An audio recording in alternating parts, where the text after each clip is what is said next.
Hello, poor people. How are you today? Very quickly, I'm going to explain how to optimize your communication using this simple step. And I've spoken extensively about tonality, improving your vocabulary, expanding your word bank. But every single one of you would agree with me. All of these concepts, as important as they are, it takes time. So, what I'll be sharing today is something you can impute that works now. It doesn't take 30 days or to read X amount of pages every single day. You impute it in your communication and it's effective as of now.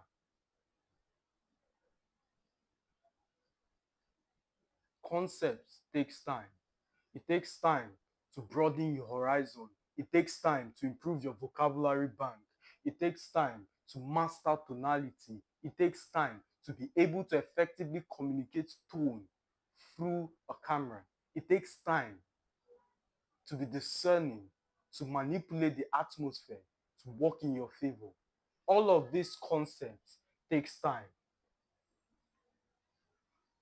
So what I'm sharing today is not to make you lazy or have a disregard for process, but to encourage you as you're walking the step of self-improvement. You see, psychologists discovered humans work on progress. Humans works on incentive. That's why the worst thing the devil can do to you is stagnation, at least in places like Africa that are still stuck in the metaphysical stage, attributing every single thing to the supernatural, that still believe in mythical forces. I've also said in the previous recording, this is one of the chiefest sponsor of depression, the ability for a person's step to be hindered, stagnation. You're not making progress. You look at the life of someone you used to know, a body, a high school friend, and you're seeing all of these cool things he's doing. He just got a job at XYZ, or this company finally invested in his venture, and every single person is making progress with their life. And you look at the shitty life of yours in comparison, a step has not been taken. Depression can creep in those instances. So this cheat code, like I said, is not for you to develop a disdain for process. That's far from it. So the first thing you can do,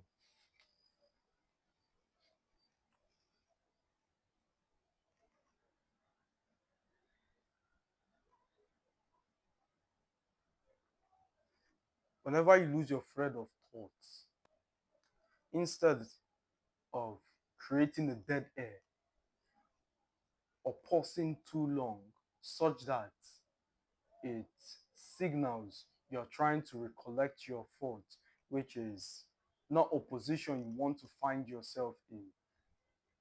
You appear as incompetent. Don't get me wrong, I heavily preach the pause. There are times where you pause so others can lean in. The pause is very effective, but once it evolves past 5, 7 seconds, it signals the recollection of thoughts, especially when it's written over all over your face. So the best thing you can do when you lose your thread of thoughts is to begin with another sentence entirely. So let's say I'm communicating and I lose my thoughts. Instead of including filler words and trying to desperately recollect what I was about to say, the best thing to do is to start another sentence. And I've done it multiple times if you're observant in this one video. So I'm sharing a story of my camp experience. And I go, so I was in the camp wood and this snake leaped out of the bush. But you know what's actually interesting about that event? If you are observant, you would notice that those two don't correlate, but it actually fits if you're just a passive listener. So within the lens of this teaching, you can observe the difference, but passively, it fits perfectly. So instead of creating a dead air, which then creates more pressure, more anxiety. So once you're anxious, you go into the fear and flight mode, fight and flight mode. Once you're anxious, the bloodstream rises to the brain such that the thinking faculties, or I think it removes blood, my apologies, from the brain and hinders your thinking faculties. So pressure is channeled towards your ability to flee. It heightens your instincts. Every single one of you have been in group settings such that when it was your time to speak, you became anxious, you started fidgeting, you spoke so quickly such that the attention should shift somewhere else. So that's the first one. Instead of using filler words or creating dead airs, begin with a completely different sentence. The second, this is the quickest way to master tonality, is to emphasize one or two words in a sentence. One or two words in a sentence.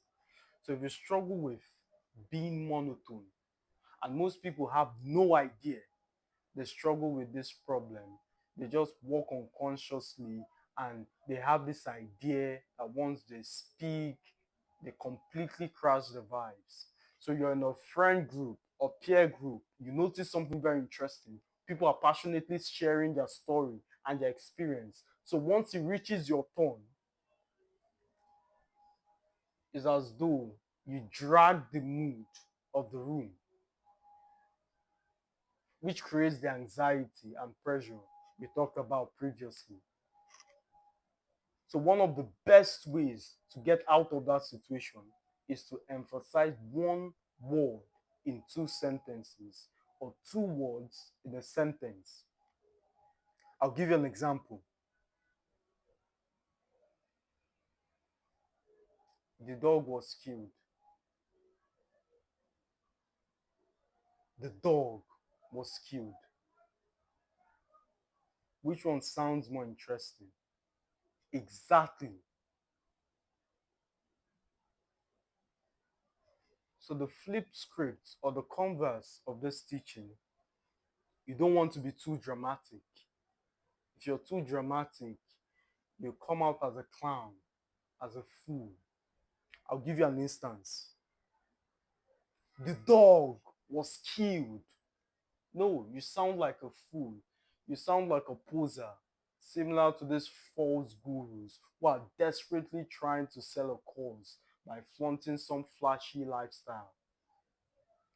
Something about them is just wrong.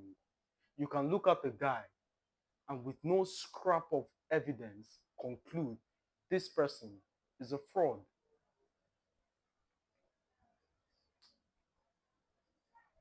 Humans operate on energy. Humans operate on energy. So emphasize one or two words in a sentence. Do not be over dramatic. Do not overemphasize. Give it the right amount of emphasis and you'll be fine. For the sake of time, we'll end it here. And as always, my friends, a pleasure speaking to you. I'll see you in the next one.